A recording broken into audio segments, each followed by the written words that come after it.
Aron pagdasig sa mga batang nag-edad og 12 anyos hangtod 17 anyos nga magpabakuna, Lapu-Lapu City mipasiugda og school-based nga pagpamakuna. Siluan mayroon din sa report.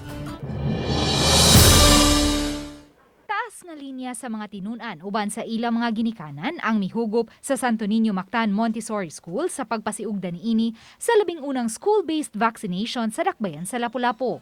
Ang magkaluhang Zariel Yani ug Zoriel Yani, 15 grade 11 students, excited na alang sa face-to-face classes busa na aghat nga magpabakuna.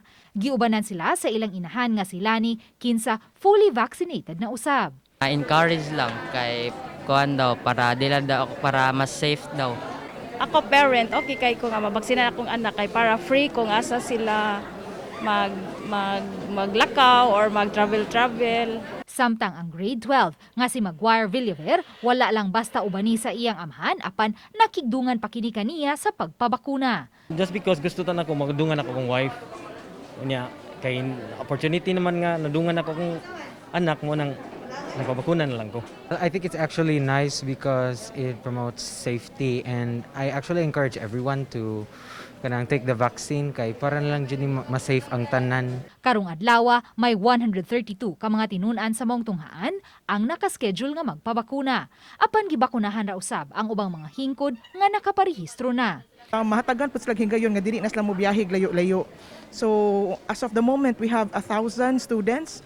So mauto nihangyo ko nila nga kung pwede makaset up ta og vaccination site dinhi para nalampoy convenience ang mga bata ug ilang mga ginikanan. Gitataw hinuon sa school administrator Sunshine Lim nga dili mandatory ang pagpamakuna sa mga tinunan apan pagpangandam lang kini kung ugaling tugutan na pagbalik ang face-to-face classes. For us to be sure and ready nga maka-accept na ta og mga students and they will all be safe, no? Makabalik na sa ato ang face-to-face na class. Sukad gisugdan sa Lapu-Lapu City, ang pediatric vaccination niadtong Nobyembre 3 moabot na sa 1,726 ka mga bata ang nabakunahan. Gibutyag ni Attorney James Saison, Deputy Head sa Local Vaccination Operations Center, nga mohimo usab sila og information education campaign sa ubang mga tunghaan aron makapahigayon usab sila og pediatric vaccination.